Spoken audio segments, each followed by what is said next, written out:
BNP, জামাতে ইসলাম, জাতীয় নাগরিক পার্টির, এনসিপি এবং বাংলাদেশ খেলাফত মজলিসের শীর্ষ 4 নেতার নির্বাচনী আসনে জরিপ করেছে সোচ্চার টর্চার ওয়াচডগ বাংলাদেশ নামের একটি সংগঠন। এই 4 দলের প্রধানেরা ঢাকায় পৃথক 4টি আসনে প্রতিদ্বন্দ্বিতা করছেন। জরিপের ফল অনুযায়ী বিএনপি, জামাত ও এনসিপির প্রধানেরা নিজ নিজ আসনে এগিয়ে আছেন, আর বাংলাদেশ খেলাফত মজলিসের প্রধান তার আসনে প্রতিদ্বন্দ্বীর চেয়ে পিছিয়ে আছেন। শনিবার বিকেলে রাজধানীর কারণ বাজারের বিডিবিএল ভবনে এই জরিপের ফল প্রকাশ করা হয়। জরিপের ফল অনুযায়ী ঢাকা 17 আসনের প্রার্থী বিএনপির চেয়ারম্যান তারেক রহমান, ঢাকা 15 আসনের প্রার্থী জামাতে ইসলামীর আমির শফিকুর রহমান ও ঢাকা 11 আসনের প্রার্থী জাতীয় নাগরিক পার্টির এনসিপি আহ্বায়ক নাহিদ ইসলাম এগিয়ে আছেন। আর বাংলাদেশ খেলাফত মজলিসের আমির মামুনুল হকের ঢাকা 13 আসনে তার চেয়ে এগিয়ে আছেন বিএনপির প্রার্থী ববি হাজ্জাজ। আসন্ন নির্বাচনে জামাত, এনসিপি ও বাংলাদেশ খেলাফত মজলিস 11 দলীয় নির্বাচনী ঐক্যের শরিক হিসাবে প্রতিদ্বন্দ্বিতা করছে। সোচ্চার টর্চার ওয়াচডগ বাংলাদেশ জানিয়েছে, গত 30 জানুয়ারি থেকে 3 ফেব্রুয়ারি 4 দিনে ঢাকার 4 আসনে দৈব চয়নের ভিত্তিতে 2241 জনের মতামত নেওয়া হয়েছে। এর মধ্যে পুরুষ 53.80% এবং নারী 46.20%।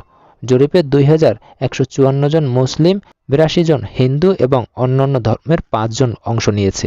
এদিকে দুর্নীতি দমনের কথা বলে ঋণখেলাপিদের মনোনয়ন কেন প্রশ্ন করেন জামাত আমির।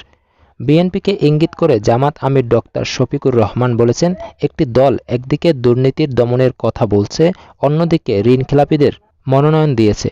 ঋণখেলাপিদের আশ্রয় দিয়ে দুর্নীতি দমন করা যাবে না। চাঁদাবাজ ও দুর্নীতিবাজদের 12 ফেব্রুয়ারি জনগণ লাল কার্ড দেখাবে। রোববার বেলা 11টার দিকে রাজধানীর বাড্ডায় এনসিপির আহ্বায়ক নাহিদের নির্বাচনী জনসভায় যোগ দিয়ে তিনি এসব কথা বলেন। প্রসঙ্গত, সম্প্রতি একাধিক নির্বাচনী জনসভায় বিএনপি চেয়ারম্যান তারেক রহমান বলেছেন, ক্ষমতায় গেলে বিএনপি দুর্নীতি দমন করবে এবং কঠোরভাবে আইনশৃঙ্খলা রক্ষার মাধ্যমে দুর্নীতির ত্রুটি চেপে ধরা হবে।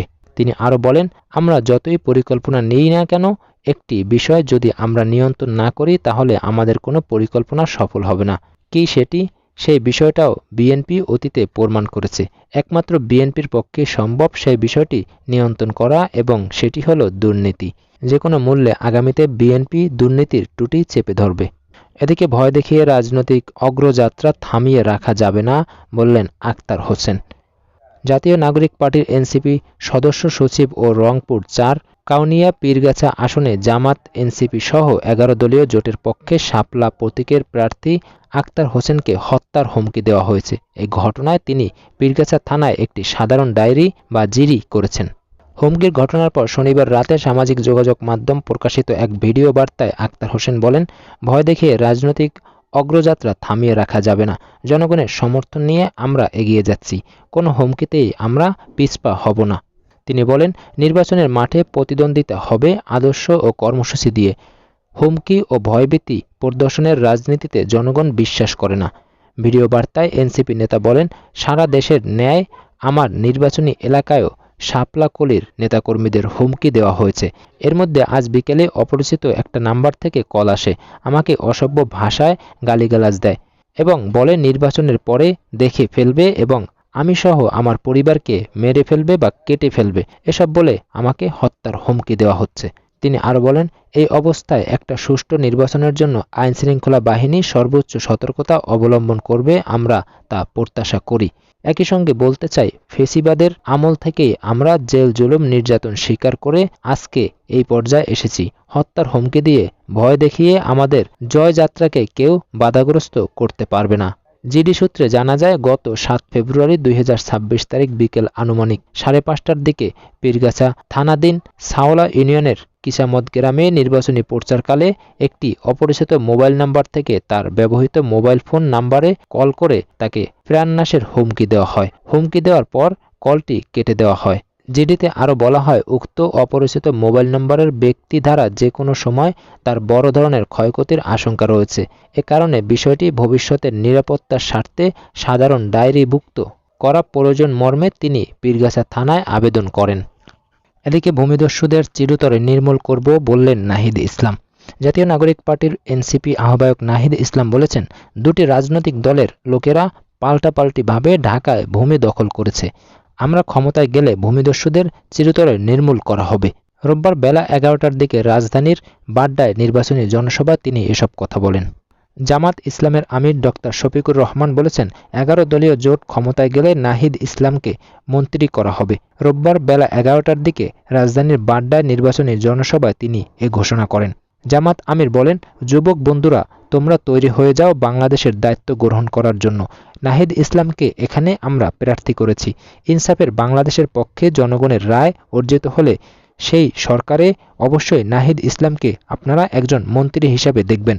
আমরা হাতে হাত ধরে একসঙ্গে কাজ করব। এই নাহিদ ইসলামরা আগামী দিনের বাংলাদেশ নামের জাহাজের ক্যাপ্টেন হিসাবে কাজ করবে, আর আমরা পিছনের সিটে প্যাসেঞ্জার হিসাবে থাকব। আমরা বিশ্বাস করি বাংলাদেশকে সঠিক গন্তব্যে এরা নিয়ে যাবে। ডক্টর শফিকুর রহমান বলেন, একটি দল একদিকে দুর্নীতি দমনের কথা বলছে, অন্যদিকে ঋণখেলাপিদের মনোনয়ন দিয়েছে। ঋণখেলাপিদের আশ্রয় দিয়ে দুর্নীতি দমন করা যাবে না। চাঁদাবাজ ও দুর্নীতিবাজদের 12 ফেব্রুয়ারি জনগণ তাদের লাল কার্ড দেখাবে। এদিকে কিছুতেই হ্যাঁকে জিততে দেওয়া হবে না বললেন মুজাহিদুল ইসলাম সেলিম। 12 ফেব্রুয়ারি জাতীয় সংসদ নির্বাচনের দিন জুলাই সনদ বাস্তবায়নে যে গণভোট অনুষ্ঠিত হবে সেখানে কিছুতেই হ্যাঁকে জিততে দেওয়া হবে না বলে মন্তব্য করেছেন বাংলাদেশের কমিউনিস্ট পার্টির সিপিবি সাবেক সভাপতি মুজাহিদুল ইসলাম সেলিম। ত্রয়োদশ জাতীয় সংসদ নির্বাচন ও অন্তর্ভুক্তিমূলক নীতি নির্ধারণের আদিবাসী জনগণের প্রত্যাশা শীর্ষক এক আলোচনায় একথা বলেন মুজাহিদুল ইসলাম সেলিম। তিনি বলেন, হ্যাঁ না ভোট এটা হলো অপ্রয়োজনীয় প্রতারণাপূর্ণ। সেখানে কিছুতেই হ্যাঁ ভোটকে জিততে দেওয়া হবে না। যারা হ্যাঁ ভোটের পক্ষে তারা ইতিমধ্যে হেরে গেছে উল্লেখ করে মুজাহিদুল ইসলাম সেলিম বলেন, তার প্রমাণ জনগণের উপরে যদি ছেড়ে দিত তারা বুঝে গেছে এটা হ্যাঁয়ের পক্ষে যাবে না। তার জন্য সরকারি টাকা খরচ করে প্রশাসনকে অর্ডার দিয়ে সবকিছু করা হচ্ছে। মুজাহিদুল ইসলাম সেলিম পাহাড় ও সমতলের বিভিন্ন ক্ষুদ্র জাতিগোষ্ঠীর সদস্যদের নিজেদের অধিকার নিয়ে সোচ্চার হওয়ার আহ্বান জানান। তিনি বলেন, বাংলাদেশের সামাজিক কাঠামো আদিবাসী জনগোষ্ঠীকে সবসময় বঞ্চিত করেছে। এর অন্যতম কারণ তাদের কণ্ঠস্বর দুর্বল। গণ অভ্যুত্থানের পর নয়া বন্দোবস্তের কথা বলা হলেও বাস্তবে সমাজের প্রতিটি স্তরে বৈষম্য এখনও বিরাজমান বলে উল্লেখ করেন মুজাহিদুল ইসলাম সেলিম। তিনি বলেন, দেশ পরিচালিত হওয়ার কথা ছিল জনগণের কথায়, জনগণের ইচ্ছায়। সংস্কারের কথা বলে দেশকে পিছনে নেওয়ার জন্য স্বাধীনতা বিরোধী শক্তি উঠে পড়ে লেগেছে। আগামী দিনে গরিব, মেহনতি, ক্ষুদ্র জাতিগোষ্ঠীর মানুষের অধিকার প্রতিষ্ঠা না হলে আবারও একটা গণ অভ্যুত্থান সৃষ্টি হবে বলে উল্লেখ করেন এই বামপন্থী রাজনীতিবিদ। দর্শক, এই ছিল সর্বশেষ খবর। পরের আপডেট পেতে আমাদের চ্যানেলটি সাবস্ক্রাইব করে রাখুন এবং ভিডিওর নিচে একটি লাইক দিন আর আপনার মতামত কমেন্টে লিখুন।